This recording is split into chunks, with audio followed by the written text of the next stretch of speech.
I'll keep it short. I'll just do the prompt 5 minutes and then I think we should switch to discussion. कारण आपण आता बोलत होतो. Skilling is a big challenge for the world. So that global south and global north आपण पाहिलं. Global north has economic dominance and global south, India is very much part of it, needs to actually emerge. आणि जर आपण आपल्या भारतीय लोकांना आणि महाराष्ट्रीयन लोकांना जर आपण स्किल नाही केलं, so the jobs that exist today, 90% of engineers trained in India are not employable. 99% of MBAs trained in India cannot do a market model. So the gap between what the economy needs and what the training institutions are doing is huge, number one. Number two, the future चे जे jobs आहेत ते सध्या आले पण नाही सध्या. AI is changing the world of work and so on. We are not ready for that. So for India to be successful, for Maharashtra to be successful, it's very important to bring that innovation mindset, that skilling. And GMGIA, Garzey Marathi Global Innovation Academy, is focused on that. आमच्याकडे खूप लोक जे various skill sets आहेत, आनंदजींनी सांगितलं, and many of them are represented in this room. So there are 36 courses that we can start. We're going to start smaller, but the focus is very much on skilling people so that they can be employed.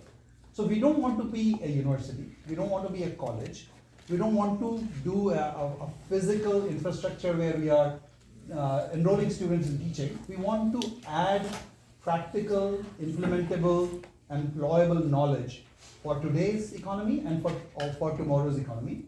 Focus on Maharashtra. Maharashtra is our focus. And Maharashtrian diaspora is going to be very involved in enabling that you have lots of trained people here, lots of professors, lots of industry leaders who are going to contribute. And our goal is to partner with institutions like yours to bring that capacity. म्हणजे आम्ही add on करू, आम्हाला वेगळं असं campus वगैरे करायचं नाही. That's not our focus. So I just wanted to set that up. I don't want to talk any more than that. We can get into discussion. What we are looking for from the government is a deeper engagement on this. And what are the unmet needs? What does Maharashtra need? What does the industry in Maharashtra need? We'll definitely engage with the industry, but what do the academic institutions need? Where do they see the gaps? And where does the government see the gaps? Because you know, as a Minister of IT, you know what sort of skills you would want Maharashtrian young people to have. So we would like to know that, and we'd like to bring that capacity to Maharashtra.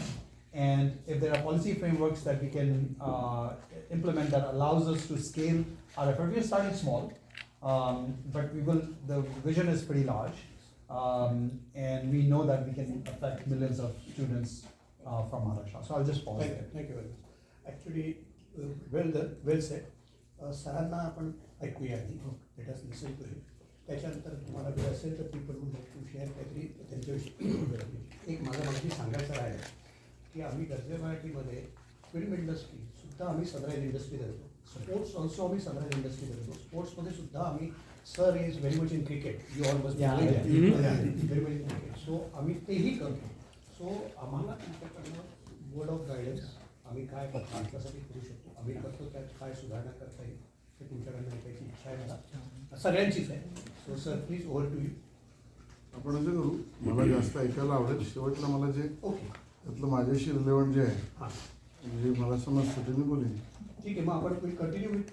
Okay. So Nitinji तुम्हाला काय सांगायचं असेल किंवा Abhijit. I think maybe Abhijit can start, and then maybe whoever wants to talk, he raise can. I will not invite anybody. Whoever wants to talk. Abhijit, you can talk about our Innovation Academy second August program. बरोबर. Anurag ji already has touched on it.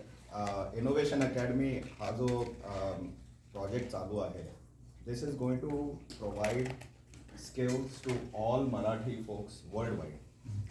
आणि especially आता Innovation Academy म्हटल्यावर we would love to start from Silicon Valley. We are starting in Stanford. August 2nd ला आपला कार्यक्रम आहे. त्या दिवशी we are trying to take care of all the people that are going to be here in the Bay Area. आता तुम्हाला सगळ्यांना माहिती असेल की मराठी लोक सगळ्या फील्डमध्ये पुढे आहेत. तुम्ही टेक्नॉलॉजी घ्या, मॅन्युफॅक्चरिंग घ्या, Film. healthcare, medical technology, like सगळीकडे मराठी लोक पुढे आहेत आणि हे जे मेन लोक आहेत एक्सपर्ट्स आहेत they want to give back, they want to teach other Marathi people and upskill them. So हा जो platform is going to help all of these mentors get this platform to teach. It will help all Marathi people across geographies to teach. आणि आता थोडं सकाळी थोडं बोलणं झालं की we are not only trying to target the urban areas in Maharashtra but also other tier 3, tier 4, tier 5 cities also. So ते कसं आपल्याला करता येईल म्हणजे आपल्याला अपस्किल करता येईल कारण thanks to AI and other technology we can actually make a quantum leap in terms of the opportunities for Marathi people world wide. So August 2चा जो कार्यक्रम आहे it is a start, it is an inauguration. So आपण काय करणार आहोत त्या दिवशी आपण we are going to talk a lot about AI मधले बरेच मेंटॉर्स येत आहेत जे शिकवणार आहेत, हँड्स ऑन AI शिकवणार आहेत. क्लाउडमध्ये अभि करोदे आहेत, जय आहेत, they are going to teach us about AWS cloud in the era of AI. Cyber सिक्युरिटीवरती सेशन आहे, प्रॉडक्ट डिझाईनवरती सेशन आहे because a lot of times we are all sort of engineering mind or medical mind, but we also need to have better products. Product design कसं करता येईल. And then there is also a program on campus to corporate. How do we take students and ramp them up for a corporate life, whether it's a job, whether they want to start their own companies and things like that. And most importantly, there is a session called Setup to Startup. How do you start your startup? How does the funding mechanism work? And how do you take advantage of GMG's mentoring to help you launch and grow your startup? And then of course, we have a lot of mentorship and networking opportunities सगळ्यांना. So आपण सगळ्यांनी register केलंच असेल August 2 साठी. मी अजून थोडं marketing करतोय की प्लीज रजिस्टर अजून 10 जणांना घेऊन या आणि please let's make it another great success. गरजे मराठीचे इव्हेंट्स नेहमीच सक्सेसफुल असतात, so let's make it another success. So back to you Anandji. Thank you very much. आणि ॲज सर ॲज सेड कोणाला स्वतः बोलायचं असेल तर टर्न बाय टर्न हातवरती करून स्टार्ट. 2-3 लोकांनी म्हटलं होतं काहीतरी बोलायचं आहे मला. मला हे बोलायचं आहे की महाराष्ट्राला एफिशियंट होण्यासाठी आहे ना, जे स्मॉल स्केल इंडस्ट्रीज वगैरे आहेत ना, त्यांनी एफिशियंट होणं फार गरजेचं आहे. तर we as a innovator or entrepreneurs what we can do for them की last month I was in India for 1 month. तो 1 आठवडा मी इंडस्ट्रीमध्ये व्हिजिट केलं पूर्ण MIDCमध्ये. आय फाउंड आउट की त्यांचे जे इश्यूज आहेत ना ते फार हे म्हणजे बऱ्याचशा मॅन्युअल प्रोसेसेस आहे, बरेचसे पेपरवर्क आहे, कटिंग एज टेक्नॉलॉजी कसं यूज करायचा त्याचं नॉलेज नाही आहे त्या लोकांना. तर if let's say we as a kind of mentor or we can teach them, we can guide them in a right direction. So if let's say minister, I mean people in Maharashtra, they can help us connect with the people who are in need or those organizations, we can certainly lead them in the right direction. Great. Yeah. Welcome Ashish ji again. So as part of GMG, we are running business catalyst program. As Abhijit said, we have 100+ companies, US plus India. So इंडियातल्या कंपन्यांना जर US मध्ये जर platform पाहिजे असेल market, same thing US कंपनीजला जर ऑफशोअरमध्ये काही स्केल करायसाठी काही हेल्प पाहिजे असेल तर तो आम्ही त्या कंपनीज आणि रिसोर्सेसला कनेक्ट करतो. तर what we are looking for tier 3 cities as Abhijit said, Nagpur, Sambhajinagar, Jalgaon, Nashik इथे जर आपल्याला काही करता आलं, कारण Mumbai, Pune already very costly, तर that would be great. Nagpur again. That's here too. Thank So, you. सरांची पण बोललो, पण सगळ्या या मोठ्या ऑडियन्स करता पण एक हे सांगायचं होतं मला की व्हेंचर कॅटलिस्ट प्रोग्राम आता आम्ही गेलं वर्षभर रन करतोय आणि पुण्यामध्ये आता मी जेव्हा गेलेलो तेव्हा ती मीटिंग सगळ्या GMG कनेक्टशी, विकॅटशी कनेक्टेड सगळे इन्व्हेस्टर्स आपले जे त्यांची घेतली होती. एक त्याच्यातनं जो महत्त्वाचा मुद्दा बाहेर आला त्यातनं की जे अडचणी येत आहेत त्यांना, की जे मी आता सरांशी मगाशी बोलत होतो की dollar investing in Indian company आणि rupee investing in American company, ह्या जो क्रॉस कनेक्शनचा जो चॅनल आहे त्याच्याविषयी बरीच संदिग्धता आहे. लोकांना अजून कन्फ्युजन आहे की हे कसं करायचं. तर एक गव्हर्नमेंटने अशा केली की त्याच्यामध्ये काय क्लॅरिटी, त्याच्यात आपल्याला काय एक सिंगल विंडो फॅसिलिटी करता येईल. कारण खूप लोकांचं असं होतं की खूप पेपरवर्क आहे, TDS आहे, ज्या लेवलची इन्व्हेस्टमेंट आम्ही करतो त्याच्याकरता जस्टिफाईड नाही आहे. म्हणजे $1 million जर का खालती असेल तर बर्डन इज टू मच. तर ते कसं कमी करता येईल, ज्याने की अल्टिमेटली पैसा खेळता राहायला पाहिजे. कोणाकडे आहे डिस्पोजेबल इन्व्हेस्टेबल कॅपिटल पण त्यांना हे करता येत नाही, तर ते कसं करता येईल का ते मार्गदर्शन जर का आपल्याला मिळालं सरकारकडून त्याच्यावर, तर दॅट विल बी गिफ्ट सिटीची एक आयडिया तिथे लोकांनी केली होती हे प्रपोज, पण खूप माहिती नव्हती की तो एक मुद्दा होता. दुसरा मुद्दा असा तर डिस्कॅटमध्ये आम्ही परवा डिस्कस केला की ज्या प्रकारच्या कंपन्या आपल्याकडे येतात त्या सगळ्याच इनोव्हेटिव्ह असतात असं नाही. आता व्हेंचरचं टिपिकल मॉडेल की 10x ग्रोथ 100x ग्रोथ असे असलेल्या कंपन्या आपण फायनान्स करतो, पण असेही येतात लोक की ज्यांच्याकडे एवढ्या कपॅसिटीची आयडिया नाही आहे, पण तेवढी नाही आहे म्हणून त्यांच्यातली उद्यमशीलता उद्योजकता आपण मारायची गरज नाही की त्यांना असं म्हणायचं नाही you are not worth it, आम्ही तुम्हाला मग त्यांना आम्ही डेमोडेट देऊ शकत नाही कारण ते इन्व्हेस्टर्सना इंटरेस्टिंग नाही आहे. पण असे ज्या कंपन्या आहेत त्यांना प्रमोट करण्याकरता एक पतपेढीसारखी आयडिया की तुम्ही डेट फायनान्सिंग ज्याला नॉन डिलिव्हरी फायनान्सिंगचे बरेच शब्द आहेत वेगळे, तर अशी फॅसिलिटी आपल्याला महाराष्ट्रात करता येईल का की ज्याच्या आता हे टिपिकल बँकिंगचं जे मॉडेल आहे त्याच्यामध्ये कमर्शियल बँका या बिझनेसेसना फायनान्स करणार नाहीत कारण ते स्टार्टअप आहे शेवटी आणि ते थोडंसं काही ते वेगळं करतायत, पण ते कमर्शियल त्यांच्याकडे कॅश फ्लो नाही आहे त्यामुळे त्यांना ते होऊ शकत नाही. पण एक असे 5-10 इन्व्हेस्टर्स असतात आपल्याकडे की ज्यांना हां मला ह्याच्यात इंटरेस्ट आहे आणि ह्याच्यामध्ये तुम्हाला रिटर्न्स मिळतील, व्हेंचर लेवलचे नाही मिळणार, प्रायव्हेट इक्विटी किंवा बँक लेवलचे मिळतील, पण हा इंटरेस्ट आहे. तर अशी काय फॅसिलिटी असू शकते ह्याच्याविषयी पण गव्हर्नमेंटकडनं जर का आपल्याला काही मार्गदर्शन मिळालं की कंप्लायन्समध्ये कसं राहते की त्या पतपेढीचं लायसन्स घ्यायचं आहे तर कुठल्या पतपेढी बरोबर काम करून त्याच्यावर पार्टनरशिप करून करायचं, तर ते पण I think there is lot of interest in that. Sir तुम्हाला सांगू ना, इकडे एक हात होता. सिंगल विंडोसाठी खूप जण सांगतात. ॲक्च्युली पुण्याला जेव्हा मी सचिवालयात होतो तेव्हा अश्विनी भिडे मॅडमनी सगळ्या टॉप ऑफिसरना बोलून मिटिंग पण घेतली की आपण हे करूया. पण ह्या गोष्टीला आता 6 महिने झाले की लोकांना कुठे जायचं, लोकांना सचिवालयात जायचं म्हणजे कधी भीती वाटते. नाही भीतीपेक्षा काय तुम्हाला आज जाण्यापासून Experience नसतो आपल्याला. एक्सपिरियन्स नसतो, लोकांना माहिती नसतं मला भेटायचं. सो ती इतकी गरज आहे की आम्हाला एका कोणातरी विंडोमध्ये आम्हाला इन्क्वायरी करायला मिळाली पाहिजे आणि he or she can guide us to different. खूप गरज आहे आणि त्याने त्यांनी नाव दिलं आहे NRM म्हणून, नॉन रेसिडेंट महाराष्ट्रीयन काय ते मिनिस्ट्री किंवा ऑफिस किंवा डेस्क करायचं चाललंय, पण होत नाही पुढे काय. एनिबडी येस नाही त्यांचा हात होता ना तुम्ही. कोणाचा श्रीहर्ष. हाय नमस्कार. सो अभिजितचा त्याच्यात ॲड करायचं की individual development like managerial skills, मग 3 गोष्टी आहेत की heart hand and head. So normally when we say innovation we go by the head, intellectual, पण सोशल स्किल्स आणि emotional skills that come from the heart. आणि मग hands on is all the vocational. So असं त्रिसूत्रीचं आपण हे केलं focus, आणि मग आर्ट, सायन्स आणि कल्चर. सो ह्या 3 एलिमेंट्स आपण जर एकत्र बांधलं तर महाराष्ट्रातल्या तळागाळातल्या ज्या काही सिटीज आहेत त्यांना कसं आपल्याला तो कॉन्फिडन्स बिल्ड करता येईल. आणि soft skills as Abhijit always is very hard to develop the soft skills, आणि that's where we want to collaborate की तिथल्या ज्या गॅप्स आहेत specific how to boost that confidence. आणि मग एकदा तो कॉन्फिडन्स मिळाला आणि नेटवर्क मिळालं की people will always thrive. And that is the kind of my focus, like how we can connect human and the innovation together. आणि नमस्कार आशिषजी. बसून बोला.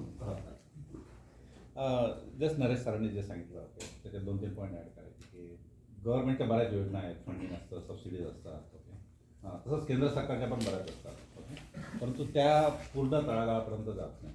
ओके, त्याचे चॅनल्स आहेत. ओके, ते बऱ्याचशा लोकांना माहीतच नाही. ओके, आम्ही आमच्या कोर्स थ्रू आमचे जे स्टार्टअपचे जे प्रोग्राम असतात त्याच्या थ्रू आम्ही द्यायचा म्हणजे ती माहिती देण्याचा पुष्कळ प्रयत्न करतो. ओके, परंतु ते आमच्यापर्यंतही काही पोहोचत नाही त्या गोष्टी. तर तो एक मुद्दा महत्त्वाचा आहे. दुसरा मुद्दा असा आहे की इंडस्ट्री ज्या पॉलिसी आहेत केंद्र सरकारच्या खूप काही चांगल्या आहेत. मोदीजींनी खूप चांगल्या योजना बाहेर आणलेल्या आहेत. ओके, इंडस्ट्रीसाठी सुद्धा. पण त्याचं आधी आपल्या महाराष्ट्र गव्हर्नमेंटचं जे कोऑर्डिनेशन आहे ओके तिथं बराचसा गॅप दिसतो आम्हाला. Okay, for example ACG okay, software export ACG मोठी स्कीम आहे, खूप चांगली योजना आहे. परंतु त्याच पद्धतीने महाराष्ट्र सरकारचं जे योजना आहेत ओके त्याच्यामध्ये कुठेतरी गॅप दिसतो, कुठेतरी डिफरन्सेस दिसतात. ओके, तर हा गॅप कसा कमी करता येईल आपल्याला. ओके, दॅट अनिताजी आणि मग अनिता नमस्कार शेलार, नमस्कार आशिष. मी गरजे मराठीचं बायो फार्मा बघते, त्यामुळे completely different perspective coming here. आणि बायो फार्मासाठी आम्ही जनरली केटर कोणाला करतोय, तर आम्ही बायो फार्माचे आमचे इथे CEO आहेत. Nitin is one of them. That is he is in the med tech, but bio फार्मासुद्धा ज्यांनी फार्मास्युटिकल कंपनीज आपल्या स्थापन केल्यात असेही आहेत, आणि स्टुडंट्स. मी एवढ्या 3 विषयीच बोलेन. त्यापैकी बायो फार्मासाठी क्लिनिकल ट्रायल्स होतात. त्या क्लिनिकल ट्रायल्ससाठी अनेक लोक ही साऊथ अमेरिकेत जातात, चायनात जातात, आणखी इतर कंट्रीजमध्ये जातात. तर त्यांना गेटवे मिळणं जर शक्य झालं तर दॅट इज $1 बिलियन इंडस्ट्री, आणि ते होऊ शकतं. तर ते डेफिनेटली त्याच्यावर काहीच काम झालेलं नाही आहे. That is one part. त्याच्यानंतर मेडटेकला प्रोडक्शन, दुसरी गोष्ट असते ती प्रोडक्शन, किंवा मी प्रोडक्शन हा ब्रॉडली वापरते कारण काही फार्मात असतीलच असं नाही. पण फार्मास्युटिकल ड्रग आपल्याकडे जेनेरिक प्रोडक्शन होतं, उदाहरणार्थ रेडी लॅब. महाराष्ट्रात काही होतात, खूप होत नाहीत, ते एक गोष्ट. आणि दुसरं मेडिकल डिव्हाइस प्रोडक्शनसुद्धा तिथे होऊ शकतं. ड्रग प्रोडक्शनसुद्धा होऊ शकतं मोठ्या प्रमाणात. त्याचंही आपल्याकडे खूप नाही आहे. इन्फ्रास्ट्रक्चर बिल्डिंग त्याच्यासाठी ते लागणार, त्याच्यात ह्या 2 गोष्टी. आणि तिसरं आमचं जे आहे की स्टुडंट्स आपल्याकडे दोन्ही आहेत एक्सचेंज. एक आपल्याकडे स्टुडंट्स येतात महाराष्ट्रातनं, त्यांना innovative academy will be very useful to train them. मी बायोफार्मासाठी बोलते, सॉफ्टवेअरचं बोललेच आहेत सगळेजणं, पण बायोफार्मात सुद्धा लोक येतात. त्यांना जो पाथ आहे त्यांना ट्रेन करून तुम्ही काय कसे या आणि इथे काय करिअर अपॉर्च्युनिटीज आहेत ते एक आम्ही करतो. आणि इथून परत आपलं कनेक्शन परत झालं पाहिजे, त्याच्यासाठी सुद्धा आम्ही प्रयत्न करतो. So these are the 3 things I wanted to say. Pharma, clinical trials, manufacturing, आणि तिसरं स्टुडंट्स एक्सचेंज किंवा student career develop. Thank you. Prasadji, आणि I know you want to add to Anitaji. आणि प्रसाद, येस. धन्यवाद. मी प्रसाद पनवळकर, BMM प्रेसिडेंट आहे. आणि धन्यवाद आनंदजी आणि अनुरागजी मला संधी दिल्याबद्दल. अगदी क्विकली बोलतो तर मी प्रेसिडेंट झाल्यावर गुरुपीठ नावाचा एक नवीन उपक्रम सुरू केला. ह्याच्यात सगळे जे मराठी प्रोफेसर्स आहेत अमेरिका आणि कॅनडातले, त्यांना मला एका नेटवर्कखाली आणायचं आहे की ज्यायोगे भारतातल्या युनिव्हर्सिटीज बरोबर ते चर्चा करू शकतील. आणि जसं आता तुम्ही म्हणालात की नॉलेज ट्रान्सफर, IT वगैरे काय आहे, हे आहे चांगलं माहिती आहे, पण सगळं माहीत नाही डाऊन द लाईन. आणि मग दोन्ही युनिव्हर्सिटीजमध्ये जर करार करायचे असतील, सामंजस्य करार, शिक्षकांची प्रोफेसर्सची देवाणघेवाण, तर ह्या सगळ्या गोष्टी मला करायच्या. तर नक्की मला आवडेल तुमच्याबरोबर काम करायला. इथे एवढं सगळं ह्या एका रूममध्ये एवढं नॉलेज आहे, तर हे सगळं आपल्याला भारतातल्या युनिव्हर्सिटीज बरोबर हे करायला लागेल. तर मला तुमची तिकडच्या व्हाईस चान्सलर्स बरोबर हे करायला लागेल की इकडच्या युनिव्हर्सिटीचे लोक तिकडच्या युनिव्हर्सिटीशी बोलू शकतील. आणि पुढच्या वर्षी सियाटलमध्ये आमचं एज्युकेशन समिट आम्ही करणार आहोत. तर तिथे हे सगळे प्रोफेसर्स भारतातले आले तर, आणि आम्हाला नक्की आवडेल तुम्हाला इन्व्हाइट करायला. IT, कारण हे जर सगळा जो मोठा प्रकार आहे, तर IT मिनिस्टर म्हणून आम्हाला नक्की आवडेल तुम्हाला आत्ताच त्यांच्या कॅलेंडर नितीनजी आणि मग तुम्ही. नितीन. नमस्कार सर, नितीन साळुंखे. अनुचाजींनी सांगितलं त्याप्रमाणे मी mechanical engineer, college of engineering पुण्यातून झालो. माझं बालपण कोकणात गेलं होतं. कोकणातून शिकून पुण्यात आलो. पुण्यात एक डिग्री घेऊन मी इथे आल्यावर I happen to stumble in to biomedical engineering डिग्रीमध्ये. बायोमेडिकल केलं आणि अनुरागसारखंच बॅकग्राऊंड माझं जास्त करून हार्ट अँड कार्डिओलॉजी प्रॉडक्ट्सबद्दल.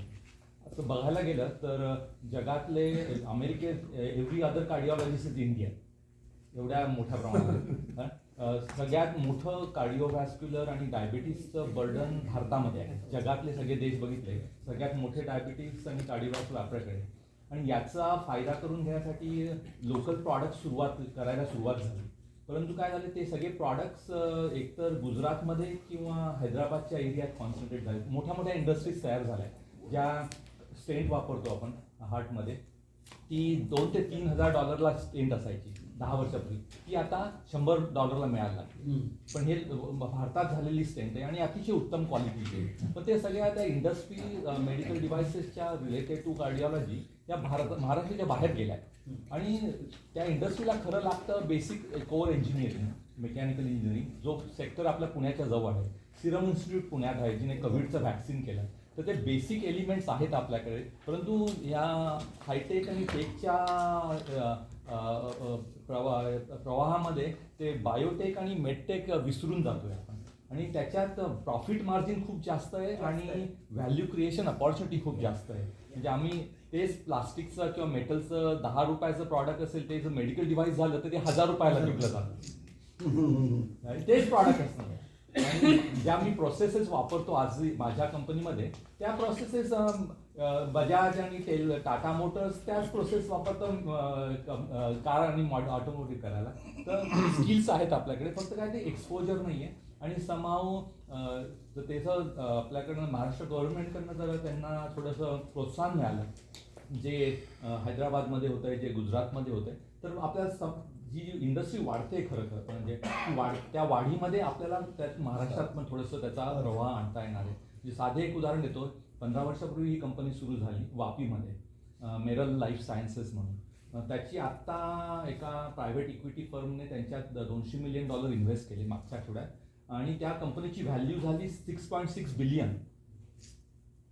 छोटी कंपनी सुरू झाली आणि ती 15 वर्षात 6 बिलियनची झाली. आणि नाव when that company they are going to go and list on India stock market, तर 6 बिलियनचे 10 बिलियन होणार आहे. म्हणजे 15 वर्षात एवढी किंमत तयार केली. आणि त्याचे जे स्किल लागतात, त्याचं जे नॉलेज लागतं, ते फार वेगळं असं नाही आहे. पण काय होतं, आपण सॉफ्टवेअर पार्क केला हिंजवडीमध्ये, पण there is no biotech park. तर ते आपल्याला जर लक्षात, पूर्ण सेक्टर जो वाढतोय, आणि अनुराग जी बायोडिझाईनचं जे काम करतात, इंडिया बायोडिझाईन, तर ती इन्फ्रास्ट्रक्चर तयार होत आहे, पण आपला अगदी महाराष्ट्र त्याच्यात मागे राहतोय. आपण त्याच्यावर हे फोकस आणला नाही आहे. तर माझं म्हणणं आहे की बाकीच्या इंडस्ट्रीबरोबरच ती इंडस्ट्री पण आपल्याला ग्रो करता येणार आहे. ती it's the fastest growing industry, कारण पेशंट्स आहेत भारतामध्ये, डॉक्टर्स आहेत, आणि डॉक्टर म्हणजे वर्ल्ड क्लास डॉक्टर. अनुराग आणि आम्ही जे ओळखतो, म्हणजे इथले जे अमेरिकेतले टॉप 100 डॉक्टर घेतले ना, त्यातले 50 इंडियन निघते. By the way, I didn't put him up to this. He's completely from him, and we discussed this yesterday. So he's going to have an answer for you.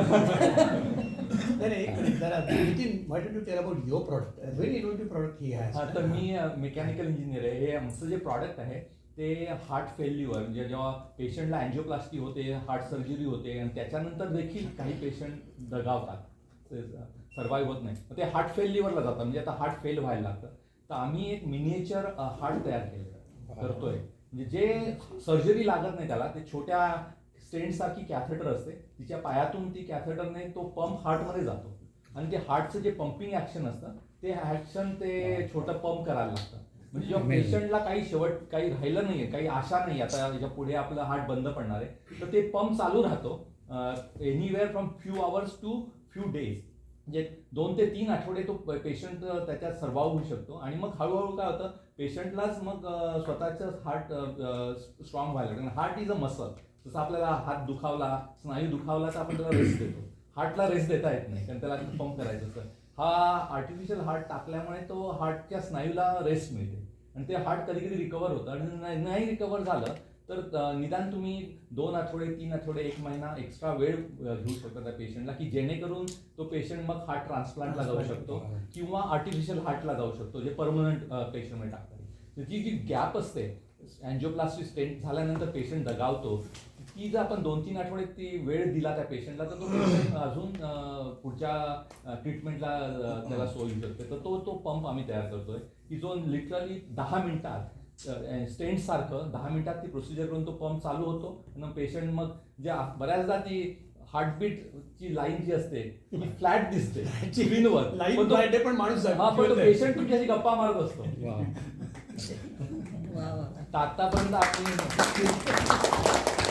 आतापर्यंत आम्ही 85 पेशंटला treat केलंय. आणि आता अमेरिकेतल्या FDA बरोबर आमचं आता ऍप्लिकेशन चालू झालंय, म्हणजे ती ट्रायल मला US मध्ये चालू करायची.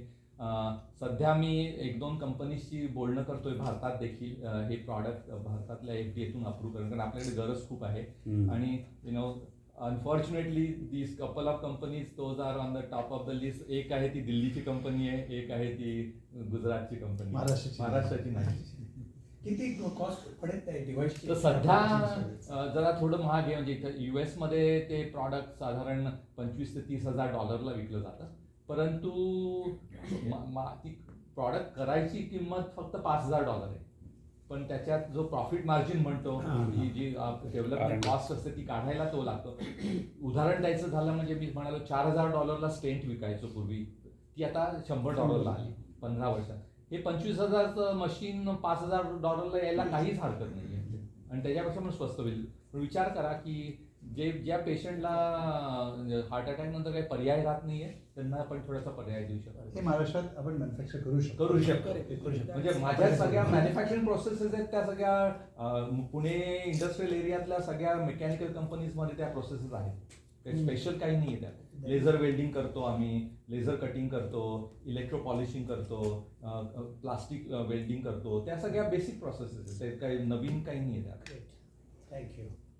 हो सर, तुमच्याशी मगाशी बोलणं झालं ते आय कीप इट शॉर्ट, पण बाकी पण दिग्गजित बसलेच त्यामुळे एक स्पेसिफिक आस्क येतं.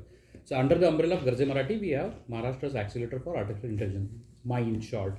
आम्ही apart from education we have a engineering effort to tokenise Marathi data.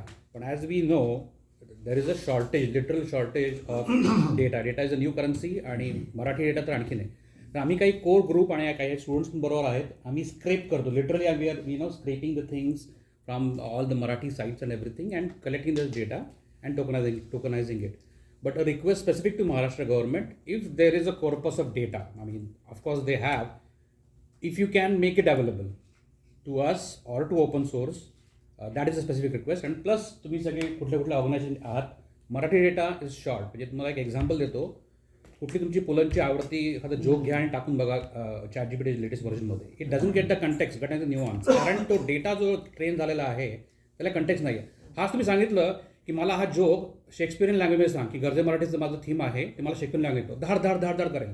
कारण तो टोकनाइज डेटा तो होता. तर आपल्याला खूप मोठा डेटा लागणार आहे. जेवढा डेटा द्याल तेवढा चांगला आहे. तर I am sure government is the one of the main, Maharashtra government would the main source of data. Again understand the confidentiality and all the thing. प्रयत्न केला ॲक्च्युली. लोकांना ती भीती वाटते, पण आपल्याला हे सांगायला पाहिजे की हा इथिकल वापरला जाणार आहे, याच्यातनं काही होणार नाही. Right. So and then it feeds to our academy that this data, once we tokenize, is not going to keep with us. We'll open source it for our platform, so our entrepreneurs can build on top of it. सगळे जे innovative हे ज्या गोष्टी आहेत त्या मराठीमध्ये available पाहिजे आणि मराठी कंटेक्स्टमध्ये अवेलेबल पाहिजे. गावातले आपल्या Tier 2 Tier 3 सगळ्याच्यापर्यंत. I think that's we are missing and that's I think for my civilisation I want to continue that, की ज्ञानेश्वरीचं जे आहे आणि तो कंटेक्स्ट आहे तुम्हाला आला पाहिजे. आणि within 1 generation we lose it. Because आपण आता आपले सोशल मीडिया आणि इंटरनेटचं वाटतंय AI is going to wash out everything. The next generation is going to only learn on AI. ते जे सांगतं ते ब्रह्मवाक्य असणार आहे आणि त्या ब्रह्मवाक्यात आपल्याला इन्सर्ट झालं पाहिजे. सो दिस रिक्वेस्ट ऍड करणार होतो मी. Basically Maharashtra will not exist if we don't have Maharashtrian data. Right. And AI models are not trained on it. So Maharashtra, because the future is going to be all AI based, then Maharashtra's existence or awareness of it or presence in the AI universe will depend on that data. Absolutely. And training all the models on that data. खूप long आणि considerable आहे. We are dedicated. Doctor Akash Patil involved आहे तुमच्या. हो आपल्या कोरमध्येच आहे तो. Young मुलगा स्टॅनफोर्डमध्ये होता आणि ही मला एक दिवस सांगितलं मी परत चाललो. म्हटलं का I want to be the part of Dharmganj. आणि एक इंडिक लँग्वेजेसचा एक धर्मगंज म्हणून एक एफर्ट चालू आहे. पण आम्ही मराठीसाठी आम्ही वी आर ऑलरेडी व्हॉलंटियर. म्हणजे आकाश पाटील असेल, अतुल बुरगडे असेल आणि आपल्या सगळा कोर ग्रुप आम्ही सगळे इन्वॉल्ड आहोत त्याच्यामध्ये. आणि we are going to continue. So we are going to continue scraping whatever is available in the world. Thanks for the opportunity sir. माझं नाव प्रसाद. मी एक CFO लॉजिक नावाची कंपनी चालवतो. इंडिया US मध्ये आम्ही खूप काम करतो. A lot of US companies are wanting to set up their ODCs in India. आणि हे 20 वर्ष झाले चालू आहे. आजची काही न्यूज याच्यात नथिंग न्यूज आहे. फक्त आता काय होतं आहे, ODCs are becoming GCCs because फक्त सॉफ्टवेअर डेव्हलपमेंटला त्यांना टॅलेंट मिळत होता. आता त्यांना कळतं की नॉन सॉफ्टवेअर डेव्हलपमेंटसुद्धा बऱ्याचशा प्रोसेसेस आहेत ज्या इथं करणं A पॉसिबल नाही आहे, B परवडत नाही आहे, राईट. आणि स्टॉक प्रेशर्स आहेत, राईट, इन्व्हेस्टर प्रेशर्स आहेत. सो कर्नाटका सर 2 वर्षापूर्वी त्यांनी GCC पॉलिसी लॉन्च केली. आय मीन आता ती बँगलोरचे काय इश्यूज आहेत तो that's a different story all together. Let's not get in to that. But the very clearly there is a pioneering effort in terms of trying to match the step with the industry, with the businessman, with the innovators. तर ती I don't want to म्हणजे याला मला negativity नाही द्यायची, पण मला असं वाटतं की ती आपली कमी पडते सर, आणि आपण काय त्याच्यासाठी करू शकतो. आपल्याला एक फ्रेमवर्क आणि पॉलिसी पाहिजे. Absolutely sir. आणि तुम्ही आज आणि मी हे म्हणायच्या आधी सर मी 2 तास सर्च करून आलो की आपण we should not be oddly placed in a group. आज जेव्हा मी ही महाराष्ट्र GCC पॉलिसी सर्च करतो मला नॅस्कॉमचं डॉक्युमेंट मिळतं, पण मला महाराष्ट्र गव्हर्नमेंटचं काही डॉक्युमेंट मिळत नाही. आणि there are enough institute, there are enough people who want to, who can. I mean आता ही सर खूप चांगली अपॉर्च्युनिटी आहे आपल्यासाठी. कारण सर तुमच्या लिडरशिपमध्ये कारण बँगलोर इज गॉन सर. तिथं म्हणजे 2-2 किलोमीटरला 2-2 तास लागतात. पुण्यालाही लागतात, पण एवढी वाईट परिस्थिती नाही आहे. आणि Nagpur is coming up. Nagpur has to come up as a new alternative. Kolhapur, I mean मला ते कोणीतरी रेफरन्स केलं होतं की लहान गावांमध्ये सुद्धा तेच लोक आहेत. आणि इसेन्शियल पुण्यात काम कोण करतं? मी लातूरवरून आलो, I am sure there are कोल्हापूरवरून लोक आले, राईट. पुण्यात काम कोण करतं? पुणेरी कोणीच नाही आहे ना essentially. Everybody is migrant, right, of sorts. So मग ते जर मी इंडस्ट्री माझी किंवा एखादी सॉफ्टवेअर कंपनी माझी मी कोल्हापूरमध्ये टाकली, so that's the point sir. हां एक्झॅक्टली. कारण की आता ठीक आहे ना की अजून पुणेरी बसलेत म्हणून. सगळ्यांना नमस्कार. रेकॉर्डिंग करते मी नाही म्हटलं ते, दॅट वॉजंट मी. पहिल्यांदा तर खूप बरं वाटलं की आपण बरेच दिवस विदेशात असतो तरी आज घरी सकाळी न्याहारी झाली आणि आपल्या सगळ्या लोकांबरोबर बसण्याची संधी मिळाली. पण पहिला तर तो आनंद आहे, आणि मग दुसरा त्याच्याहून वरचा आनंद आहे की ही सगळी आपली मराठी मंडळी आपापल्या क्षेत्रामध्ये इतक्या उच्च स्थानावर पोचलेली मंडळी ही बघायला मिळतात इथे. त्याहीपेक्षा महत्त्वाचं वाटलं की उच्च स्थानावर असलेली आपली मंडळी ही एकमेकावर प्रेम करून मराठी माणसं एकत्र आहेत. आणि त्यापेक्षाही खूप समाधानकारक हे वाटलं की या सगळ्यांना आपल्याला, ज्याला आजच्या भाषेमध्ये परत करणं, गिव्ह इट अ बॅक असं म्हणतो, या विचारांनी प्रेरित झाले. आणि सगळ्यात कठीण काम म्हणजे या सगळ्याला एक स्ट्रक्चर, एक बांधणी. विचार चांगले असतात पण त्याची बांधणी होणं हे खूप कठीण काम आहे, आणि ते काम आपण सगळ्यांनी गरजे मराठीने केलं आहे. त्यामुळे खरंच मनापासून मला असं वाटतं की मी इथे आलो नसतो तर खूप मोठं नुकसान माझं. गौरवचं, गाणं तुमचं, अनुरागजी तुमचं, सगळ्यांचंच, राज तुमचं, सगळ्यांचं मी मनापासून धन्यवाद व्यक्त करतो की आपण खरंच ही मला संधी दिली.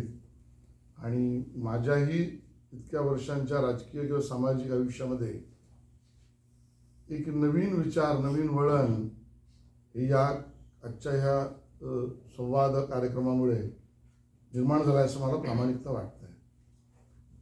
खूप गोष्टी सुचवल्या आहेत तुम्ही, खूप गोष्टी तुम्ही मांडल्या आहेत. जरुरी नाही की मी प्रत्येक गोष्टीचा मी त्यातला विशेषज्ञ असेल, नाहीच आहे. आणि असंही जरुरी नाही की सगळ्या विभागांची उत्तरं मी देऊ शकेन. माझा प्रयत्न नक्की राहील, पण ते माझं प्रभाव क्षेत्र ते आहेच असं नाही. पण सरकार म्हणून आमची एक एकत्रित जबाबदारी नक्की आहे. आणि केंद्र सरकार आणि राज्य सरकार दोन्हीही या बाबतीमध्ये खूप गतिशील आहे, गतिमानतेने विचार करते आहे. पण तरीही जसं जगी सर्व सुखी असा कोण आहे, तसं जगी सर्व ज्ञानी असा कोण आहे असं असण्याचं कारण पण नाही. आम्ही ते मानतही नाही.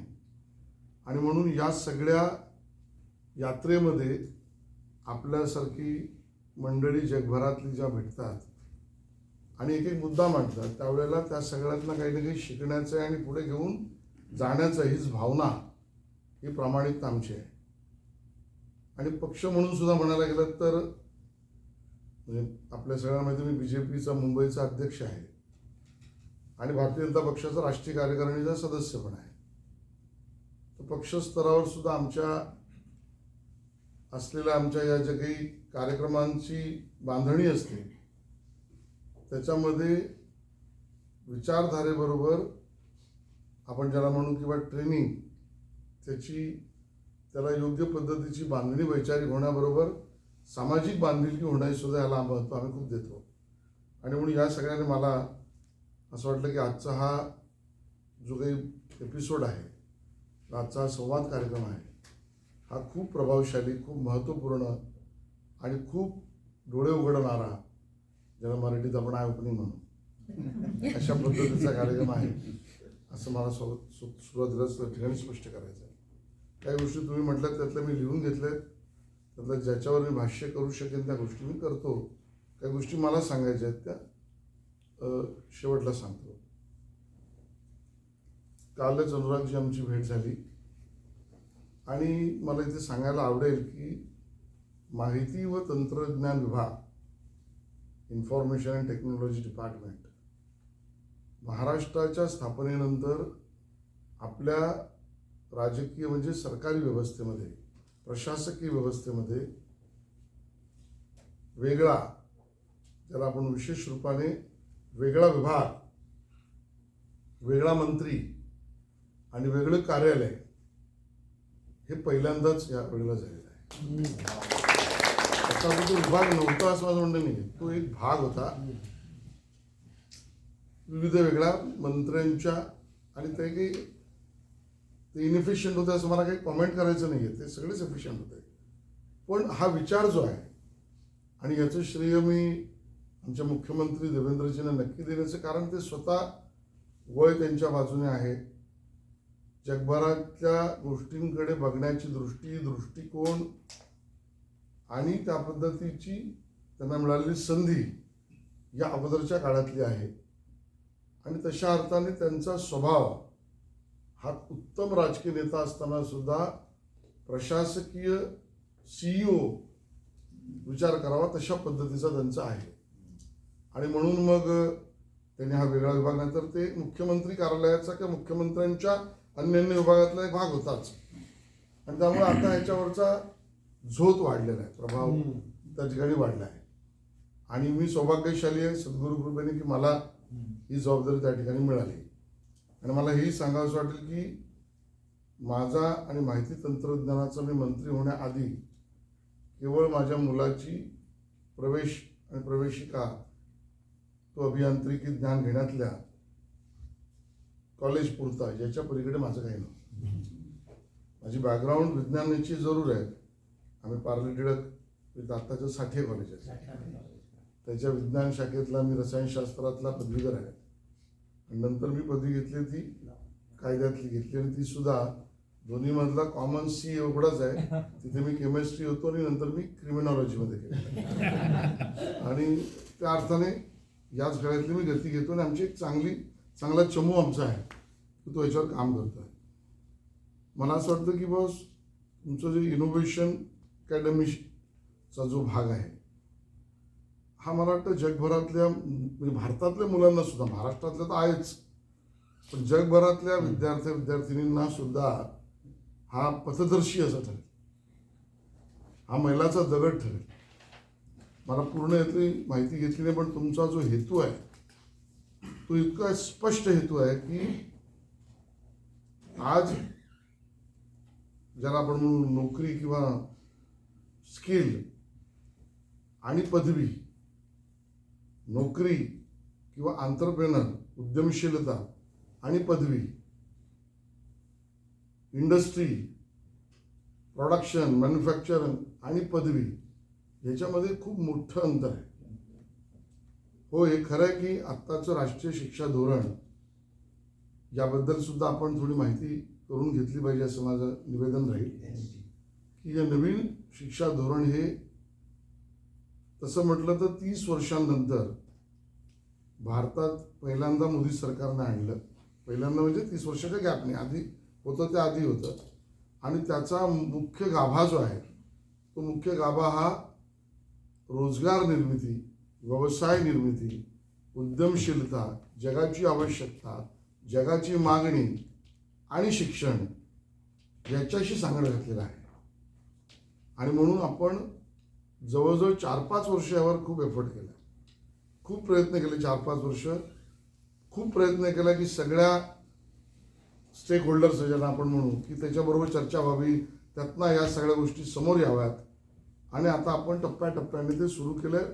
आणि आपल्या सगळ्यांना याची कल्पना आहे की हा कंकरंट लिस्टमधला सब्जेक्ट आहे केंद्राचा आणि राज्याचा. त्यामुळे प्रत्येक राज्याचं आपलं त्यामधला काय म्हणू त्यांचा शेअर, त्यांचा वाटा आहे, त्यांचं मत आहे. आणि त्यामुळे इतकं मोठी ही आपली लोकशाही आहे. त्या लोकशाहीतल्या व्यवस्था, राजकीय पक्ष, सरकार या सगळ्यातनं सुद्धा आपण कमी काळामध्ये त्याला आपण गतिशीलता देऊन प्रत्यक्ष कार्यवाही करण्याच्या दिशेने पुढे गेलेलो आहे. आणि त्यामुळे हे धोरण आणि ही इनोव्हेशन अकॅडमी याचा राष्ट्रीय शिक्षा धोरणाला पण उपयोग आहे. मला याच्या खूप बारीक गोष्टी अजून माहीत नाही आहेत, तुमच्या तोंड ओळख झालेली आहे. आणि हेतू जर दोन्हीचाच एकच आहे तर मला असं वाटतं की हा जास्त व्यवहारवादी आहे तुमचा, कारण तुम्ही या ठिकाणी हे पाहताय. आणि म्हणून मला असं वाटतं की याच्यातलं पहिली गोष्ट तर एक चर्चासत्र, एक मार्गदर्शन शिबिर, एक संवाद कार्यक्रम. माझा विभाग जरूर हा नसला तरी मी पूर्वी शिक्षण मंत्री राहिलेलो आहे आणि जबाबदारी तर कॅबिनेट म्हणून आमची आहेच. पहिली गोष्ट तर आम्ही ह्याचा एक संवाद कार्यक्रम नक्की करून ज्याच्यातनं आपण आपल्याकडनं महाराष्ट्राकडनं काय अपेक्षित आणि इथल्या महाराष्ट्राच्या मुलाला देण्यामध्ये तुम्ही जे देणार आहात त्याला काय लागेल अजून द्यायचं, हा प्रयत्न आपण सकारात्मकतेने सुरू करू.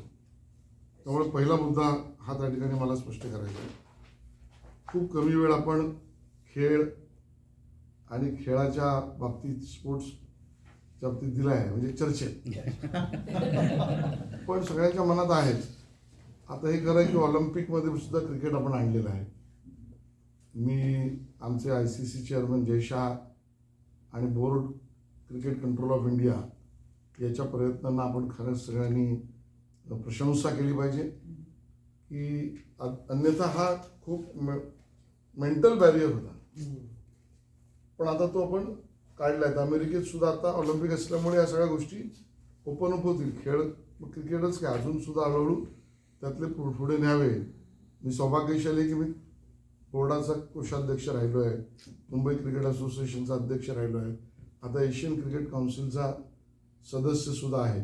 त्यामुळे या बाबतीतला सुद्धा जो एक पूल आपल्याला बांधायचा असेल, जो गरजे मराठीच्या माध्यमातून, कारण आता इथली मुलं आणि मुली क्रिकेटकडे तर नक्की ओढा आहेच, पण त्याच्यातलं निपुणता मिळवण्यासाठी जे करायला लागणारे शिबिरं ऑनलाईन ऑफलाईन, त्याच्यासाठी करायला लागणाऱ्या व्यवस्था उभारणी, त्यासाठी करायला लागणाऱ्या तंत्रज्ञानाच्या देवाणघेवाणी, याचं गेटवे गरजे मराठी करू ना.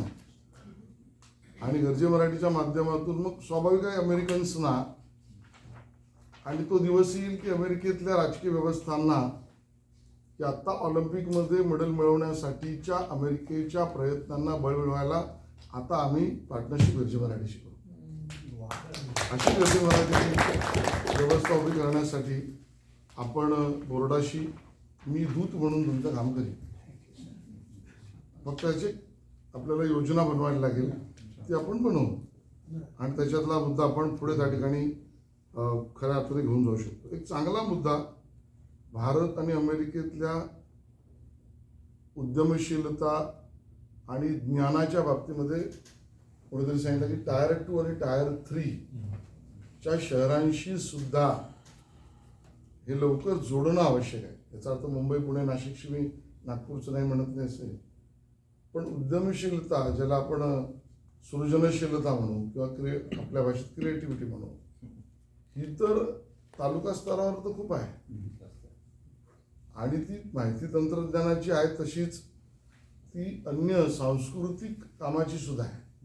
मी कुठेतरी एक उदाहरण दिलं की ते गावाखेड्यातल्या बाहेरच्या वाड्याबाहेर राहणाऱ्या घरात असणारा तो मिक्सिंग करून गाणं निर्माण करणारा शांताबाई, त्याने किती करोडचा व्यवसाय केला पासून बऱ्याच गोष्टी आहेत. तर केवळ तंत्रज्ञान, माहिती तंत्रज्ञान नाही, अन्य विषयात सुद्धा. आणि म्हणून मला असं वाटतं की हा एक थोडा मागे पडलेला आमच्या धोरण योजनेतला भाग पुढे आणावा लागेल.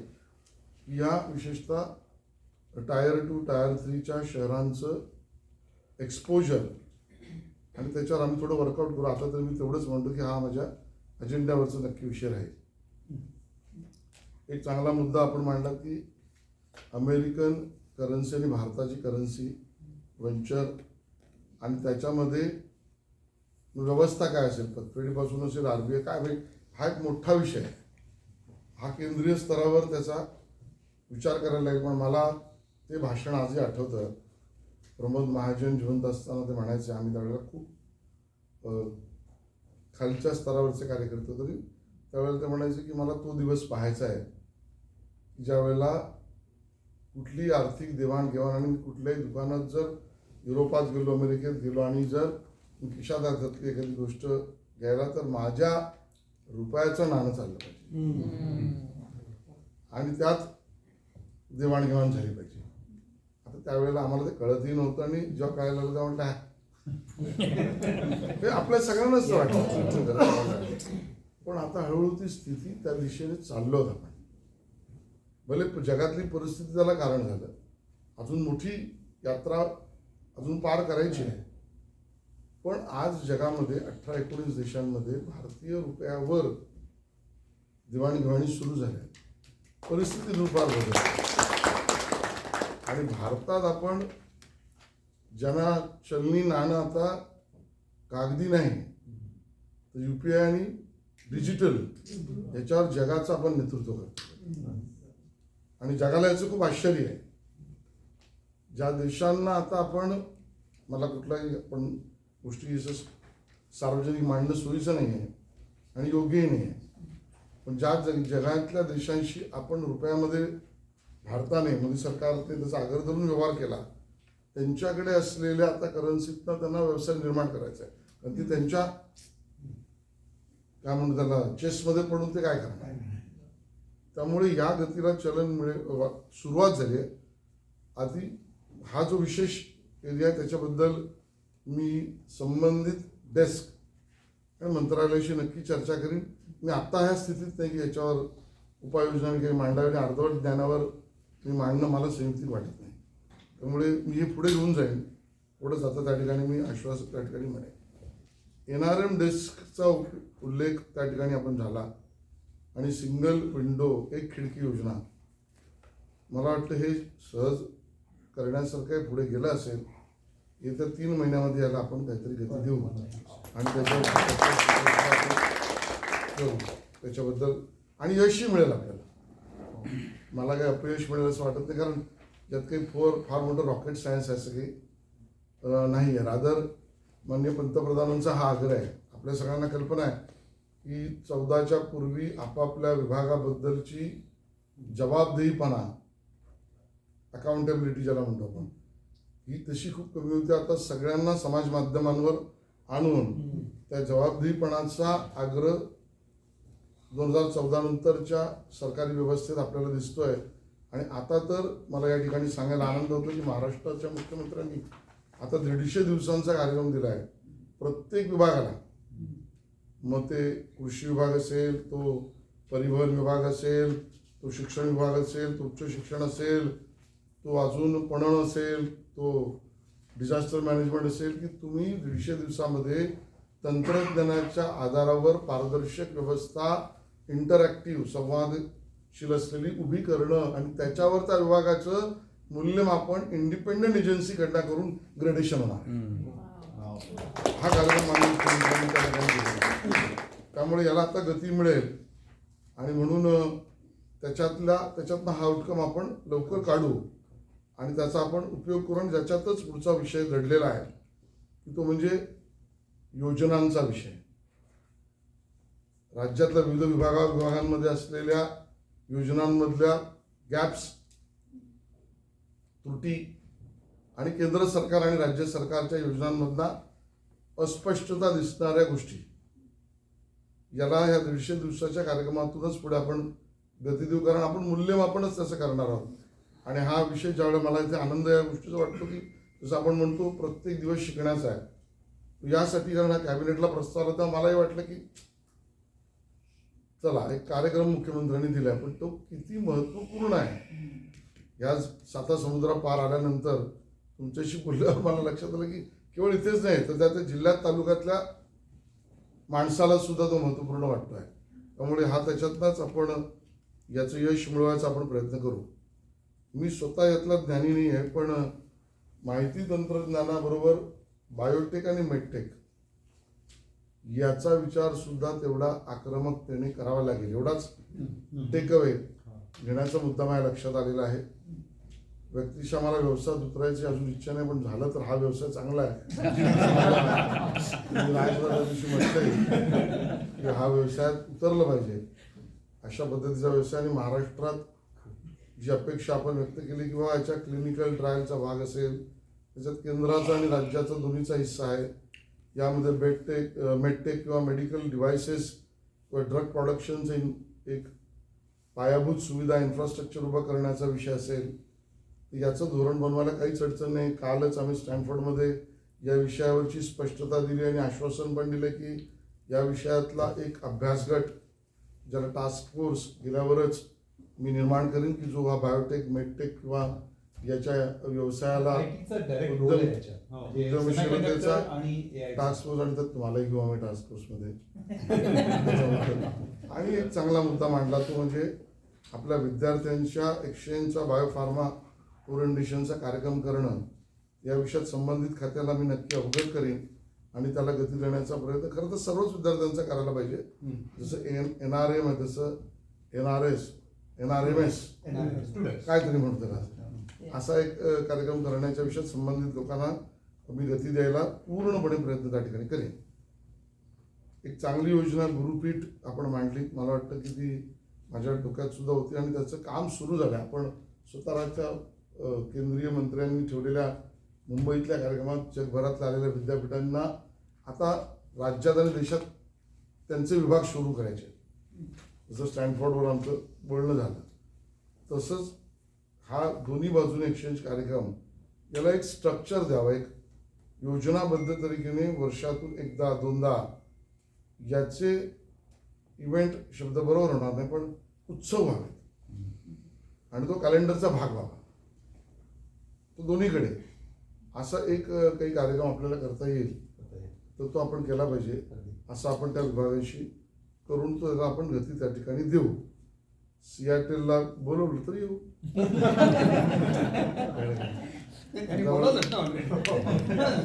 तर तो एक कार्यक्रम नक्की डोक्यात झाला पाहिजे. एक चांगला मुद्दा त्या ठिकाणी सौरभजींनी मांडला तो कार्डिओव्हॅस्क्युलर प्रोडक्शन. खरं तर महाराष्ट्रात त्याचाच भाग आहे बायोटेक आणि मेडटेक आणि पार्क करण्याचा. तो त्या धोरणातला भाग म्हणून आपण करू आणि आपल्या सगळ्यांची त्या ठिकाणची असलेली विशेष ज्ञानाचा त्याला आम्हाला उपयोग पण करता येईल. एक टोकनिझम मराठी डेटा ह्या विषयात थोडा अभ्यास करायला लागेल. कारण आता एक चांगला मुद्दा मला या ठिकाणी स्पष्टता द्यायची आहे तो म्हणजे माझ्या विभागाने आता गोल्डन डेटा आम्ही महाराष्ट्रात आत्ताच्या आमच्या डेटाचा युनिफाईड गोल्डन डेटा केलेला आहे. कारण आमच्या प्रत्येक विभागामध्ये डेटा आहे आणि तो खूप मौल्यवान आहे. आत्ताच्या जगाची पचनशक्ती हा डेटाच आहे आणि सुदृढता जी व्यवसायाची आहे ती या डेटातूनच येणार आहे.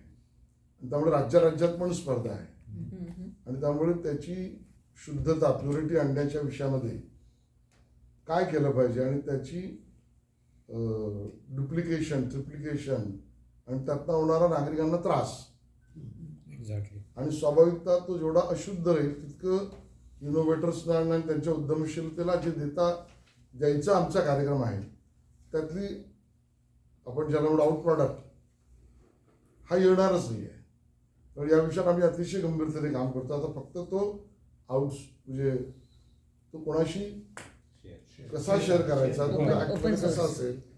पण मला याचं महत्त्व पूर्णपणे मान्य आहे की उद्याच्या 100,000 वर्षामध्ये महाराष्ट्राची त्याला आपण म्हणून बाह्य सदृश्यता किंवा दिसणे याचा विचार करायला हवा. त्यामुळे मला असं वाटलं की IT डिपार्टमेंट आपल्या विभागांतर्गतपणे काम करते. आम्हाला आउटसोर्स करण्याच्या विषयात आम्ही धोरण बनवूच कारण जगाचंच आहे आमचं काय सरकारचं थोडंच आहे. पण जसं एक कार्यक्रम आता मला धन्यवाद द्यायचे राजला सुद्धा की काही गोष्टींचं अमेरिकेत आम्ही ज्याला म्हणून काय नोंदवून घेणार होता पण काय पेटंट त्याचंही घोषणा जशी बनवते तसं उद्याच्या या भाषेमध्ये महाराष्ट्र आणि महाराष्ट्रासंदर्भातल्या सगळ्यांनी मराठी या गोष्टी आणण्यासाठी आमच्याचकडे आम्ही विभाग पण बनवतो, कारण शेवटी ती भाषा विकसित करायची आहे. त्यामुळे आणि डिपार्टमेंट आणि इथल्या काही कोर इंजिनियर्सकडनं सपोर्ट हवा असेल तर आम्ही नक्की तो करू तुमच्या प्रोग्राममध्ये.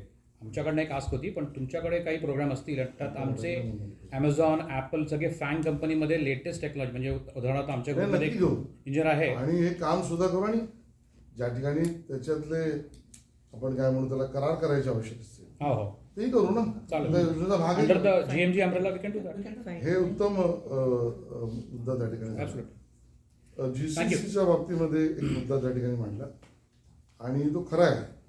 पण मला सांगायला आनंद वाटतो की या ठिकाणी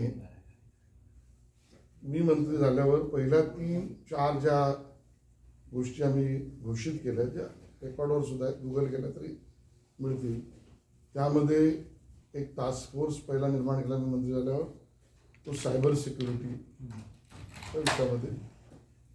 दुसरा AI मिशन ऑफ महाराष्ट्र, यातला AI मिशन ऑफ महाराष्ट्र याचा टास्क फोर्स आम्ही केला, ज्याच्यात इंडस्ट्री आणि एक्सपर्ट्स व्यावसायिक आणि विशेषज्ञ यांच्या सहभागाने आम्ही तो टास्क फोर्स केला. तिसरं GCCचा टास्क फोर्स केला आणि चौथं सेंटर ऑफ एक्सलन्स आणि मुंबई AI विद्यापीठ याचा अभ्यास गट घोषित केला. सगळं ऑनलाईन आहे त्यातला. आणि ड्रोन पॉलिसीचा 5वा ड्रोन पॉलिसी आमची अंतिम टप्प्यात मंजूर होऊन आता पुढच्या आठवड्यात कॅबिनेटला जाईल. GCC पॉलिसीच्या बाबतीत तर महाराष्ट्रात 2 विभागांमध्ये ओढ लागली, म्हणजे आम्ही मागे नाही आहोत. इंडस्ट्री डिपार्टमेंट आणि IT डिपार्टमेंट दोघांनी पॉलिसी बनवली. त्यामुळे आता ती जगातला GCCचा व्यवसाय आहे हा कसा महाराष्ट्रात खेचावा त्या खेचण्यामधल्या स्पर्धेत 2 विभागांची ओढ लागली. तर तो अंतिम टप्प्यात आता आहे, त्याची तुम्हाला ऑनलाईन माहिती त्यातली मिळेल. तर हा विचार करून आम्ही कामाला लागलो. आतापर्यंत राहिलेली गोष्ट खरी आहे, त्यातही तुमचे काही इनपुट असतील तुम्ही मला जरूर मेल करा. गरजे मराठीने केले तरी चालेल, पण आम्ही त्यात मागे नाही आहोत, आम्ही ते करतो आहोत. सर्वसाधारणतः बाकी काही सूचनात्मक गोष्टी आपल्याकडनं काही लोकांनी सुचवल्या त्यांचंही मी स्वागत करतोय, त्याही मी लिहून घेतल्या. काही गोष्टी मला माझ्याकडून मांडाव्यात असं वाटतं. त्यामध्ये एक माहिती तंत्रज्ञान विभागाचा मंत्री म्हणून एक जो बसा इनोव्हेशन आपली जी अकॅडमीचा विचार आपण केला आहे, तसं आपल्या सगळ्यांना माहिती आहे की राज्यामध्ये ITI नावाची एक व्यवस्था आहे, जी पूर्वी कार्पेंटर, क्लीनर, टर्नर, फिटर इथपर्यंतच विचार करायची. तर काळ बदलला आणि आता स्किल इंडिया हा मोदी सरकारने आणलेला कार्यक्रम आणि त्याच्यावर महाराष्ट्रात या कौशल्य विकासाला आम्ही दिलेलं बळ, या आधारावर एक धोरण आम्ही आता मंजूर केलं आहे. ते म्हणजे आपल्याला कल्पना असेल गावागावात प्रमुख ठिकाणी ITIs आहेत आणि तिथे आता त्या बिल्डिंग्स आहेत, तिथे अधिकारी आहेत, तिथे शिक्षक आहेत, तिथे इन्स्ट्रुमेंट्स आहेत, पण आता ते आउटडेटेड झाले आहेत, कालबाह्य झालेले आहेत. आणि म्हणून आता त्या सगळ्या व्यवस्थाचा फुकट घालवण्यात उपयोग नाही आहे. तर इनोव्हेशन अकॅडमी तसंच एक कार्यक्रम, एक शाळा, एक व्यवस्था आणि एक स्किल म्हणजे तसंच ट्रेनिंग याचे अभिनव टायअप्स या सेंटरमध्ये करावे. इन्फ्रास्ट्रक्चरमध्ये खर्च करण्याची गरज नाही. आता यात मॉडेल आम्ही असं बनवलंय की ज्याच्यात पण तुम्ही योगदान देऊ शकता. जसं आता आपण म्हणाला पुण्याला आहेच, पण आता तुम्हाला तिथे इंडस्ट्रीला लागणारा एक उदाहरण म्हणतो, मनुष्यबळ निर्मिती करायचं असेल विद्यापीठ कोर्स डिझाईन करील होईल तोपर्यंत बाबा आता पुण्याच्या ग्रामीण भागात असलेला मुलामुलींचा चमू त्याला बेसिक ट्रेनिंग देऊन तिथे मनुष्यबळ निर्माण केलं तर इंडस्ट्री तिकडे येण्याला किंवा त्याच्यातला इन्व्हेस्टरला गुंतवणूकदाराला बळ मिळेल. तर आम्ही चाकणची ITI तुम्हाला देऊ शकतो. बरं ते देऊ शकतो म्हणजे काय, आम्हाला तुमच्याकडनं निधी नको, तुमचा CSR करा. ही व्यवस्था आम्ही केली. ज्यांच्या CSR मध्ये त्यांना काही ना काही करायचंच आहे ते इंडस्ट्री डिव्हन करा, त्याला बिझनेसशी जोड द्या, त्यातनं रोजगार निर्मिती करा, त्यातनं अपस्किलिंग होईल आणि त्यातनं ग्रामीण भागात सुद्धा जिथे एखाद्याला वाटलं की बाबा वॉर्नर ब्रदर्सच्या CSRने मला ITI करायची, उदाहरण म्हणलं तर बॉलिवूडचं सेंटरच मुंबई पुणे आहे, तर टेक्नॉलॉजी घेऊन या तुमच्या CSR मधनं व्यवस्था आमची तुम्हाला देतोय, तुम्ही त्यातलं ट्रेनिंग ओरिएंटेशन करा, मुलांना पिकअप करा. जसं आता स्किल टेक युनिव्हर्सिटी हा करतो, याचा एक डोक्यातला वेगळा विषय आहे. तर याला सरकारी डायरेक्ट मेजर कॅपिटल जी तुमची जाणार आहे त्याला आम्ही ह्या व्यवस्था केलेल्या आहे. तर आता स्पर्धा सुरू झाली आहे गरजे मराठीने आता आपण एकत्रच करतो, स्पर्धा नाही आपली. हो, राज्याचं धोरण हे गुंतवणूकदार मैत्रीचं किंवा व्यवसायाला आणणार असलं पाहिजे असं आमचं आहे. ते मैत्री नावाच्या पोर्टलवर अवेलेबल आहे. तरी रोज जगातल्या गोष्टी बदलत आहेत. जसं बायोटेक मेडटेकचा मी अनुभव इथे घेतला, तसं अजून जसं स्टॅनफोर्डमध्ये काही मुलं म्हणाली, तर या विषयामध्ये पुन्हा एकदा आमची विनंती राहील की ऑनलाईन का होईना आपण जगभरातल्या या मराठी माणसाशी आमच्या इंडस्ट्री डिपार्टमेंट किंवा IT डिपार्टमेंट करेल एक आपण सेतू संवाद हा करू शकतो आणि त्याचा उपयोग आम्हाला होईल, मराठी माणसाला होईल. पुढचा जो विषय तो म्हणजे एक लक्षात आलं ते म्हणजे ज्याचा उपयोग तुम्ही इथे करताय, काही राज्यांनी देशातला केला आहे, तो म्हणजे मेंटॉरिंग, ॲक्सेस, त्याचा इंडस्ट्रीची access, investors, platform, startup, ecosystem, विद्यापीठांशी ॲक्सेस, अपस्किलिंग आणि गरजा आणि उणीवा जगातल्या याला काही राज्यांनी एका प्लॅटफॉर्मवर आणलं आहे आणि त्यात त्या राज्यांनी गुंतवणूक सुद्धा केली स्वतःची. आम्हाला ते करायचं आहे, यात आम्ही ठरवलं ते आपण करू आणि त्यात तुमची मदत जरूर द्या. गुंतवणूकदारांच्या बाबतीतला मुद्दा मांडला. आता माझ्याकडे दुसराही एक विभाग आहे, तो म्हणजे सांस्कृतिक कार्य विभाग आहे आणि जो गरजे मराठीसाठी सुद्धा थेट संबंधित आहे. त्यातले काही विषय हे समोर आले पाहिजेत आणि काही गोष्टी स्पष्ट झाल्या पाहिजेत, एवढं सांगून मी माझं विवेचन संपवतो. एकतर पहिली गोष्ट आपल्या सगळ्यांना खूप अभिमानास्पद वाटेल अशी गोष्ट करण्याची संधी आम्हाला मिळाली आणि अथक काही वर्षांचे प्रयत्न आणि गेल्या काही दिवसांमधल्या त्याला आपण संघर्षातून आपल्याला मराठी माणसाला यश मिळालं आहे. म्हणजे आपल्या शिवछत्रपतींचे 12 गड किल्ले वर्ल्ड युनेस्कोमध्ये काही गोष्टींच्या मला मर्यादा आहेत स्पष्ट बोलण्याच्या, पण वर्ल्ड युनेस्कोमध्ये सल्लागार समिती म्हणून बसलेल्या आयकॉमॉसमधल्या विशेषज्ञांच्या, कारण कोणीतरी इथे मगाशी उल्लेख केला की आपल्या गोष्टी जगभरात पोचवण्याच्या बाबतीत, जसं आता आपण डेटाच्या बद्दल बोलला, तसंच आपलं साहित्य पोचवण्यातल्या मर्यादांमुळे अडचणी काय झाल्या मी स्वतः अनुभवलं. कारण मी त्या पॅरिसच्या कार्यालयात गेलो आहे, तिथल्या तज्ज्ञांशी बोललो आहे, आपले विशेषज्ञ बोलले आहेत, आपले सल्लागार बोलले आहेत, आपल्या विभागाने काम केलं आहे, केंद्र सरकारच्या विभागाने काम केलं आहे, राज्य मुख्यमंत्र्यांनी, केंद्रातल्या पंतप्रधानांनी, केंद्रीय MEA, केंद्रीय सांस्कृतिक विभाग. पण मला या ठिकाणी सांगितलं पाहिजे ते म्हणजे ज्या सल्लागार समिती आयकॉमॉसच्या असलेल्या सल्ल्यावरच अंतिम निर्णय घेणारी 21 देशांची जी समिती आहे ती जवळजवळ तोच सल्ला मानते, कारण ते तज्ज्ञ आहेत. त्या तज्ज्ञांचे प्रश्न मला आता जाहीर मांडायचे नाहीत, काही अंशी अज्ञानी आहे, पण त्यात साहित्य निर्मितीचा भाग आपल्याकडनं पण राहिला आहे. त्यामुळे अवेलेबल साहित्याच्या आधारावर त्यांनी केलं का असा एक आपण त्याचा संशय व्यक्त करू शकतो. त्यामुळे आता विविध भाषांमध्ये आपलं साहित्य, विशेषतः इतिहास, खगोलशास्त्र, भूगोल किंवा अन्य याच्या निर्मितीचा कार्यक्रम आम्ही करणार आणि तो देशभरातल्या नाही तर जगभरातल्या भाषात करणं आवश्यक आहे. पण मला या ठिकाणी सांगावंसं वाटेल की त्या सल्लागार समितीने ऐकूनच नाही, जवळजवळ आपला प्रस्ताव मान्य या दिशेने न मांडता या आपल्या छत्रपती शिवाजी महाराजांच्या कर्तृत्वावर कदाचित प्रश्नचिन्ह निर्माण होईल अशी भूमिका घेतली.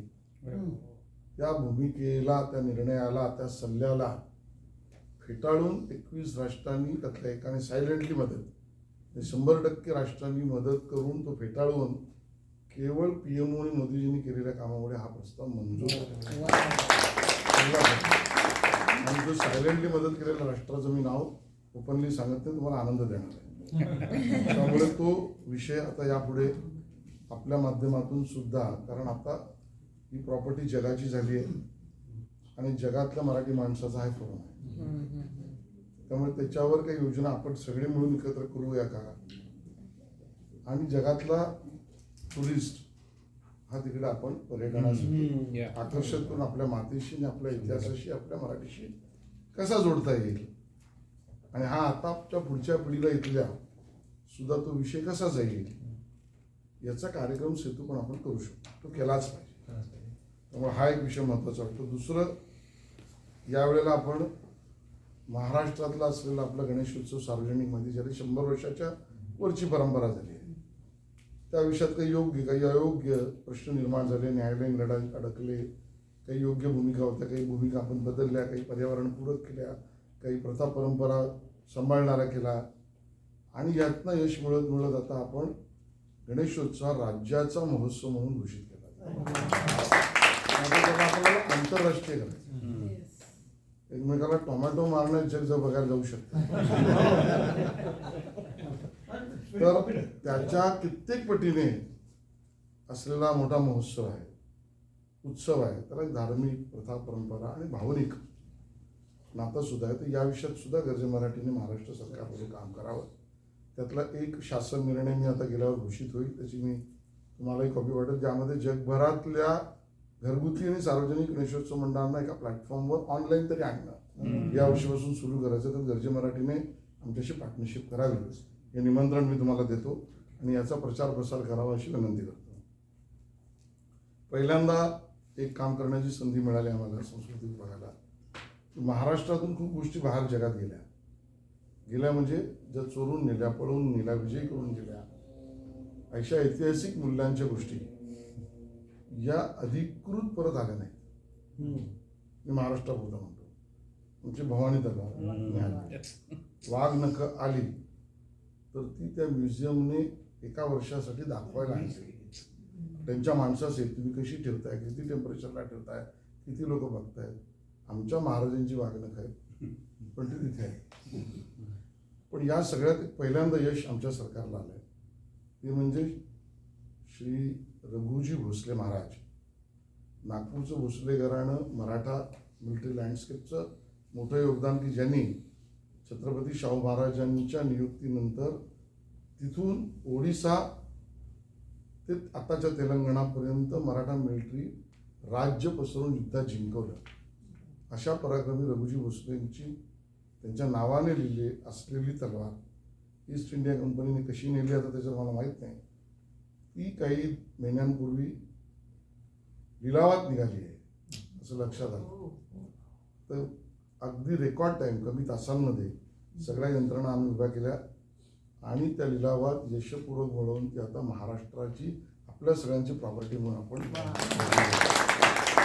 ती आता महाराष्ट्रात पुढच्या महिन्यात आम्ही आणतो. ती आता जगात पण न्यायची.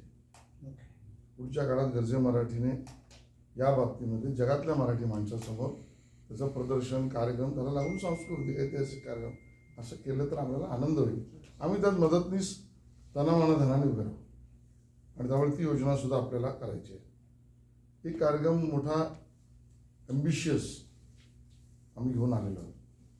तो म्हणजे आत्ता इथे मगाशी आपल्या फिल्ममधून आपण संत ज्ञानेश्वरांना दाखवलं, त्यांच्या जन्माचं 750 वर्ष. तर जगातला पहिला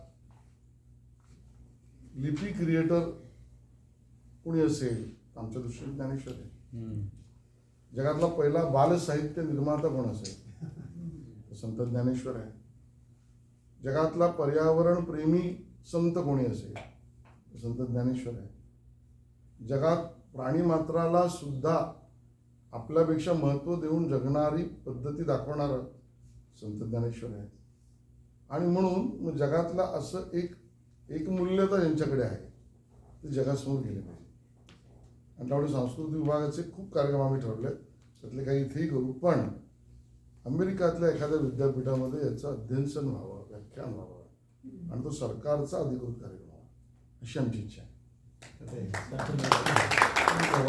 त्याच्या व्यवस्था आपण उभी करू. आणि त्यात आम्हाला धार्मिक प्रचाराने सुद्धा घ्यायचं. धर्म तर आहेच महत्त्वाचं, पण त्याच्यावर होताच नाही. मराठी, महाराष्ट्र आणि ही मूल्य आज जेव्हा जग आम्हाला शिकवायला जातं की ह्युमॅनिटी म्हणजे काय, चांगली गोष्ट आहे. पण रेड्याबरोबर ह्युमॅनिटी दाखवणारा माझा संत आहे. आम्हाला जगासमोर आणायचं. त्यामुळे एक विद्यापीठ टू बिगिन होईल, त्याला लागून एखादा कार्यक्रम, तर त्यात आपली सहभागिता द्या. लोककला आणि लोकवाद्य याचं प्रमोशन, कारण अशी खूप वाद्य आहेत जी स्थानिक स्तरावर आहे, त्याला आम्हाला जगासमोर प्लॅटफॉर्मने आणायचं. त्यातनं काहींना गती मिळेल, काही त्यातनं PhD करतील, काही त्याचा उपयोग करतील, काही जगासमोर आणली पाहिजे. जसं IP क्रिएट करू त्या विषयामध्ये आम्ही कार्यक्रम घेऊन येतो आणि त्या विषयामधली माहिती देणं मला असं वाटलं महत्त्वाचं आहे. मराठी सिनेमाबद्दल तर काल आपण बोललोच आहे. आता मोठ्या प्रमाणात जगभरातल्या चित्रपट, चित्रीकरण आणि तंत्रज्ञान व्यवसाय भारतात आणि महाराष्ट्रात आणण्याची आमची कल्पना आहे. आणि त्यामुळे 2 मोठे उपक्रम, एक गोरेगावची फिल्म सिटी अद्ययावत करणं आणि 100 एकरच्या वर कांदिवलीमध्ये आम्ही प्रसार भारतीशी लँड घेऊन टायप केला आहे. आय डोंट नो ऑर्डर आम्हाला तिथे निर्माण करायचं की देशातलं जगातलं सुद्धा चित्रपट निर्मितीमध्ये काम करायचं आहे. Will exchange the document. त्यात आपल्याला आपण त्या ठिकाणी पुढे जाऊ शकतो.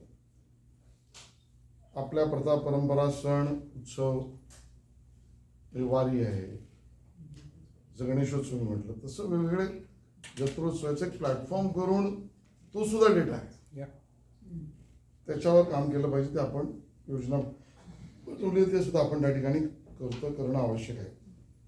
मराठी पण भाषेचं तर आपला अभिमान आहेच, पण आज जगण्यामधल्या अशांततेतलं महत्त्वाचं कारण संस्कार आणि जीवन पद्धती याला सुद्धा फार महत्त्व आहे. आणि जगभरात संत, ज्ञानी, बुद्धिवंत हे फिरत असतात आणि आपल्याकडचे खूप पंथ येतही असतात, ते योग्यही आहे. पण मराठी आणि महाराष्ट्र माणसाच्या जीवनाची जीवन पद्धती हीच समाधान, शांती देणारी आहे. जगाच्या शांततेचं हेच कारण आहे आमचा भरोसा आहे. त्या दिशेने काम करण्यासाठी आम्ही काही योजना बनवल्या. तो प्रचार, प्रसार आणि अध्ययनाचा आहे. त्या बाबतीत सुद्धा आपण संवाद सेतू करून त्या गोष्टी पुढे नेण्यामध्ये मदत करावी ही आपल्याकडनं अपेक्षा त्या ठिकाणी आहे. एक इन्स्टिट्यूट, जसं आपण इनोव्हेशनचं म्हटलं तसं पहिल्यांदा केंद्र सरकारने, या मोदी सरकारने निर्माण केली, म्हणजे जसं IIT केलं आहे, इंडियन इन्स्टिट्यूट ऑफ टेक्नॉलॉजी, जसं IIM केलं आहे, इंडियन इन्स्टिट्यूट ऑफ मॅनेजमेंट, तसं पहिल्यांदा आपण IICT, Indian institute of creative technology केलं. IICT याचं कारण असं की जगातला कॉन्टेंट क्रिएटर भारत आहे. जगातला कॉन्टेंट पाहणारा सगळ्यात जास्ती आयबॉल्स भारत आहे. जगातला व्हर्साटाईल कॉन्टेंट क्रिएशनमध्ये भारत आहे. आणि त्याचंच कारण होतं की वेव्स आपण सुरू केलं.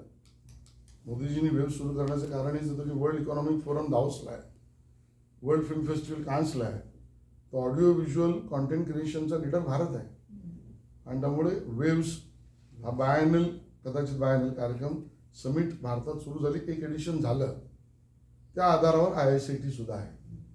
आता IICT इमारत निर्मितीचं काम सुरू आहे, तर तोपर्यंत न थांबता पेडर रोडच्या NFDC मध्ये आम्ही पहिली बॅच 400 मुलांची सुद्धा केली आहे. आता याचं एक्सपान्शनचा कार्यक्रम पुढच्या काळात होईल. तिथे आपण एकत्र बऱ्याच गोष्टी अधिकृतरित्या, आणि हा इंडस्ट्री ड्रिव्हन आहे. विद्यापीठ जगभरातल्या ड्रिव्हन, जसं अडोबेला आम्ही गेलो होतो. तर अडोबे तिथे आमच्या इंडस्ट्री ड्रिव्हनमध्ये आहे, अशा पद्धतीचं आहे. शेवटचा आणि महत्त्वाचा मुद्दा, ज्याच्यातला गैरसमज मला वाटतं माझं काम आहे तो असेल तर तो दूर केला पाहिजे, आणि चूक असेल तर समजून घेतलं पाहिजे. अशा दोन्ही भूमिकेत आम्ही आहोत. तो म्हणजे आत्ता निर्माण झालेल्या महाराष्ट्रातल्या अकारण अतार्किक निर्माण झालेल्या कॉन्ट्रोवर्सीज आहे. मराठी भाषा विषयात हे सरकार खूप कमिटेड आहे. आमचा पक्षही आहे, सरकारही आहे. अन्यांचा आग्रह याच्याबद्दल आमचं दुमत आणि दुराग्रह नाही. पण भाषेच्या विषयावरून आपण पुढे गेलो पाहिजे. मराठी माणूस या विषयावरचं मूल्य 100% आग्रहाचं आहे. मग नेमकी कॉन्ट्रोवर्सी काय आहे? त्रिभाषा सूत्री, आणि त्यामध्ये हिंदी भाषा शिकवली जाणार की नाही यावरनं जरूर मराठीलाच मारलं जात आहे असं निर्माण केलेलं चित्र अवाजवी आहे. खरं तर विदेशातल्या भूमीवर भारतातल्या कॉन्ट्रोवर्शियल विषयात न बोललेलं बरं. तुम्ही बोलणारही नाही. मी फक्त आज जानकारी देणं आवश्यक आहे, तेवढाच मुद्दा त्यातला मांडतोय. मग निर्णय काय होता? तर राष्ट्रीय शिक्षण धोरणामध्ये 2च भाषा, माध्यमाची भाषा आणि इंग्रजी, आणि 3ऱ्या भाषेचा पर्याय ज्या राज्याला हवा त्यांनी घ्यावा. हा करण्याचं कारण काय? तर नवीन शैक्षणिक व्यवस्थेमध्ये आपण जिथे काही ठिकाणी आहे अकॅडमिक बँक निर्माण करतो, बँक ऑफ अकॅडमिक पॉईंट्स, ज्यामध्ये कौशल्य, भाषा, अन्य गोष्टी हे जे विद्यार्थी शैक्षणिक अभ्यासक्रम सोडून जे शिकतील तेवढे त्यांच्या अकाउंटवर गुण जमा होणार आहेत. ही व्यवस्था सुरू होते. त्यामुळे केंद्राने दबाव टाकलाय का हिंदीचा? नाही. आता केंद्रीय शिक्षण धोरणाचा तो भागच झाला असता. त्यामुळे पहिल्यांदा हा प्रचार चुकीचा. 2 भाषा आणि 3रा राज्यांनी, कारण कंकरंट लिस्टवरचा भाग आहे. मग अन्य राज्यांनी आणि महाराष्ट्राने काय केलं तर 22-23 राज्यांनी 3 भाषा सूत्री स्वीकारली. 3-4 राज्यांनी त्रिभाषा स्वीकारली नाही. आम्हाला नको, आम्ही 2 भाषातच करू. ते याचा अर्थ याच्यावर बंधन आहे का? तर नाही. पण अन्य राज्यांनी घेतलं का महाराष्ट्र सोडून? तर घेतलं. महाराष्ट्राने ते घेतलं का? घेतलं होतं का? तर हो. मग त्याचं कारण काय? तर जर बँक ऑफ क्रेडिट्समध्ये विद्यार्थ्यांच्या गुण जमा होणार असतील तर अन्य राज्यातली मुलं माझ्या राज्याच्या पुढे का जावीत? म्हणून आम्ही ते स्वीकारलं. कारण शेवटी राष्ट्रीय स्तरावर जेव्हा विद्यार्थ्यांची स्पर्धा होईल त्यावेळेला माझी मुलं मागे जायला नको. त्यामुळे ह्याच्या मागचा हेतू भाषा विरोध, भाषा दाबाव हा नसून विद्यार्थी हित हा त्या ठिकाणी. बरं, त्याच्यावरही चर्चा होऊ शकते, पण हेतूंवरची चर्चा आम्हाला मान्य आहे.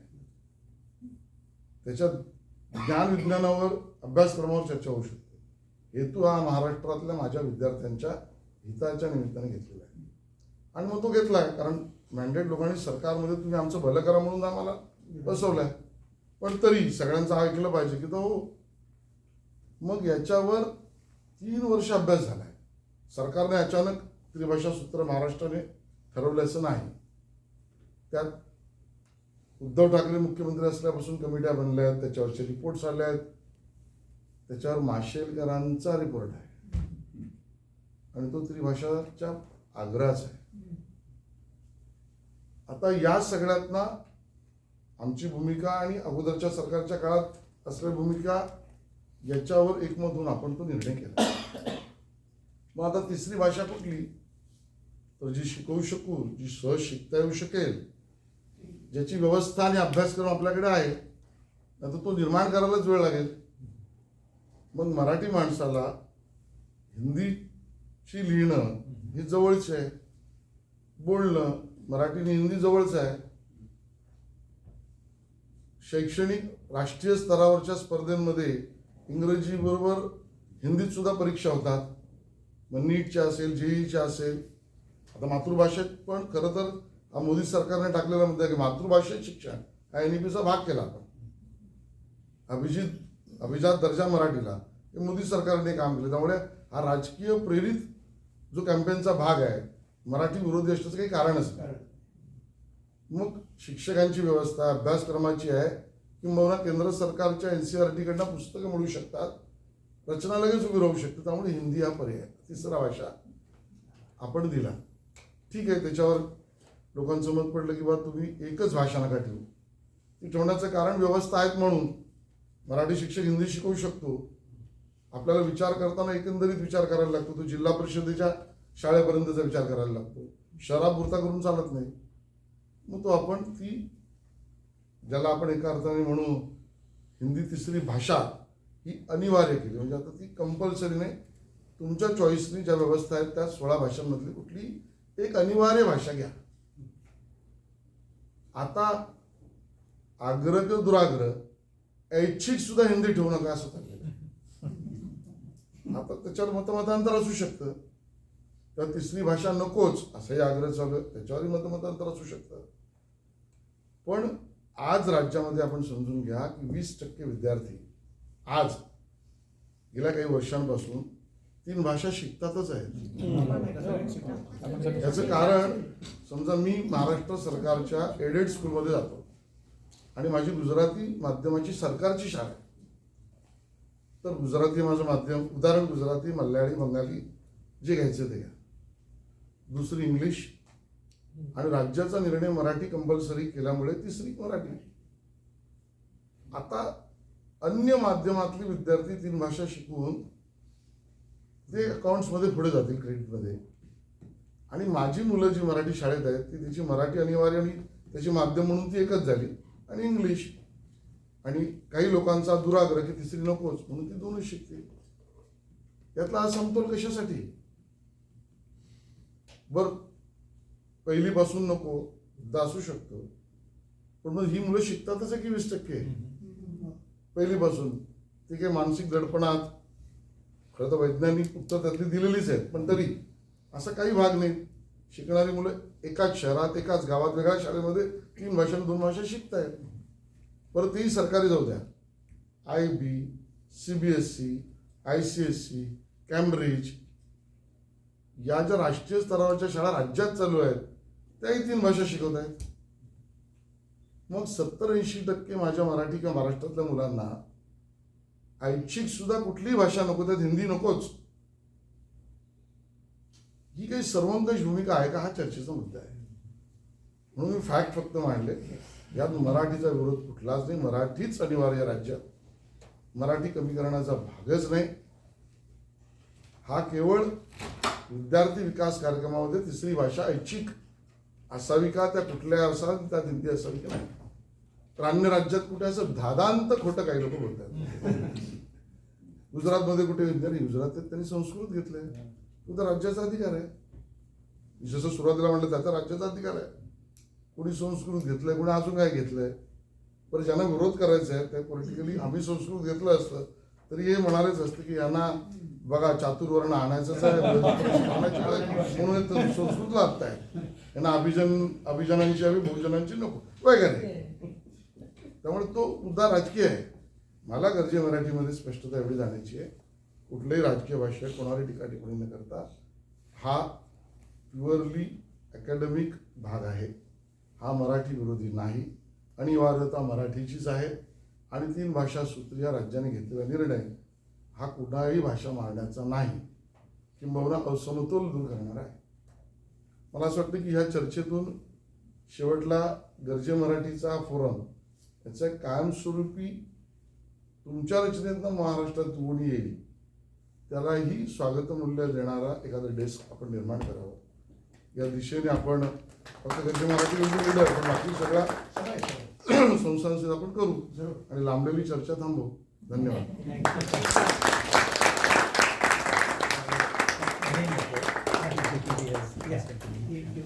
So, please, entrepreneur hai. There's an incubator here, and Paul from Array Network is here. Paul, do you wanna? You're Paul, right? Yes. Yeah. Let me introduce you to the Honorable Minister from State of Maharashtra, who is Minister of Information Technology. Paul, do you wanna introduce your company? What it does? Hi, Paul. How are you? Good. Nice to meet you. Nice to meet you too. Yeah, so I'm Paul. I'm from Array Networks. I'm with the sales team at Array Networks. So we are a data center networking and security company. So we're headquartered here in Milpitas, so this is our headquarters city along with Falcon X. We have operations in North America and Europe, also in Japan and throughout Asia. But also over the last, I would say, 10 to 15 years, have expanded quite significantly into the Indian market as well. So we have a very big Make in India initiative. So not only do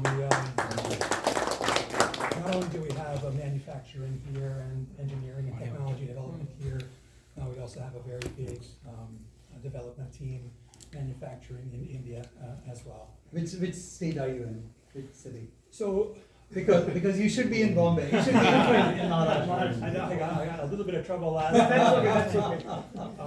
Which part of Maharashtra you in? No, I don't. So I only know where our primary Centers. folks in Bangalore is. Most of the folks I talk with are in, but I know we have sales teams throughout the whole of all of India. Yeah. So wish you best luck and we are there to help you. Thank you. धन्यवाद सगळ्यांनी. मनापासून आणि ठरलेल्या गोष्टीत पुढे जाऊ. दोन माझ्या मुलांची ओळख करून दिली. वैभवी ओंकार पुढे बोलो बोलो ना. आणि बायोटेकचा व्यवसाय चांगला आहे. त्यात आयटीचा खूप इम्पॉर्टंट कारण की तो कॉस्ट आउटकम कर्व जो म्हणतो आपण प्रत्येक ग्रुपी जास्त लोकांना ट्रीट करता येईल. तुम्ही टेम्पटिंग पद्धतीने मांडताय व्यवसाय. नाही खरंच आहे म्हणजे तसं फ्युचर तसंच आहे आणि भारतासाठी ते खूपच एक ॲडव्हान्टेजेस आहे. इथे नाही आहे तेवढं पण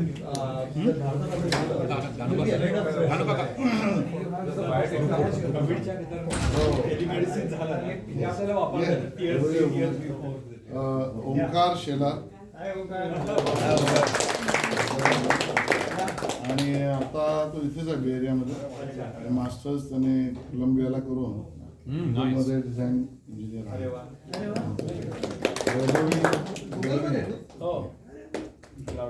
वैभवी दळवी सुद्धा आमची मुलगीच आहे. माझ्या मेवण्याची मुलगी पण ती न्यूयॉर्कला असते.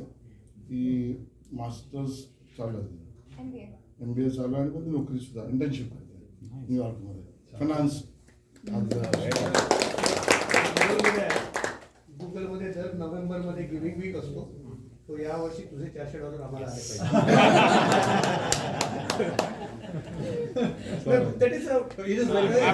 आपण तिकडे ग्रुप फोटो घेऊ.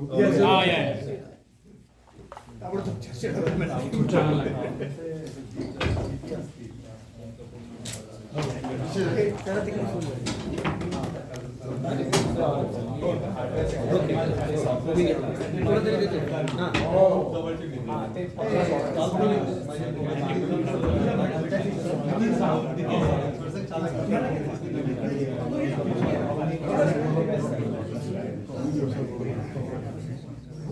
या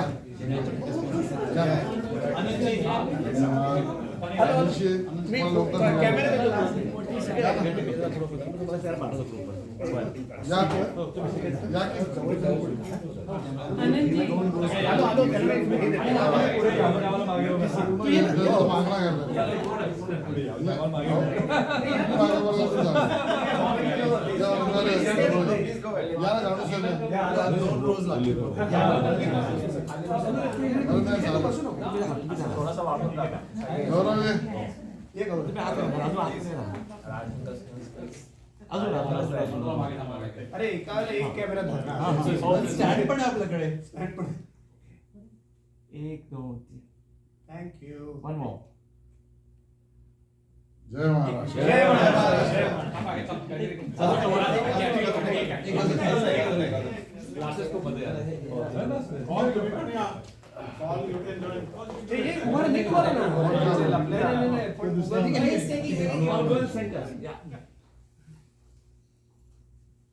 ऍक्च्युली ह्या तिघांचा फोटो सेपरेट केला पाहिजे. हो बाबा आणि 2 मुलं. गाणी चाललं होतं. धन्यवाद.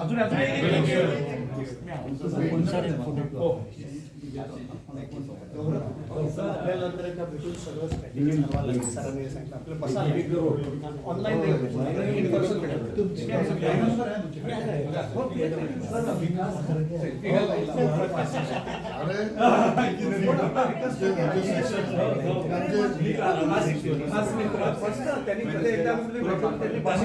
फोटो पाठवायचे. मी पण पाठवतो.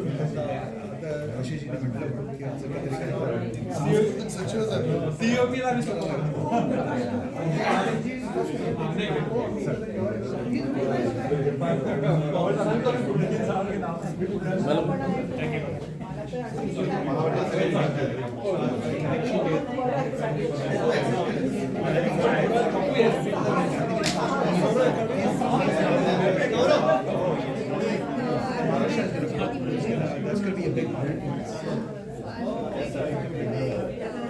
So JP is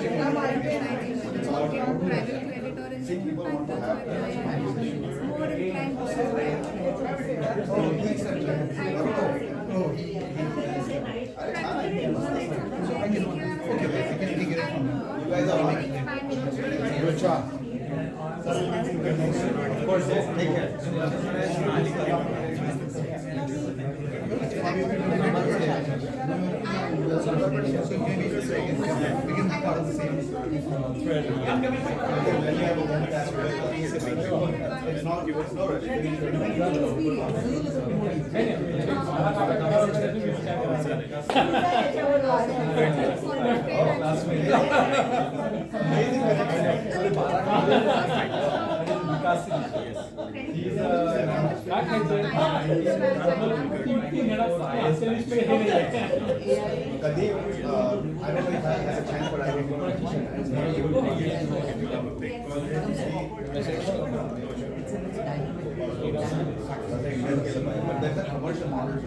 It's called any killer you go around the killer there should be a gift shop, massive gift shop that makes it fun. Yeah, exactly. There should not be. You want to go? Yeah, go for it.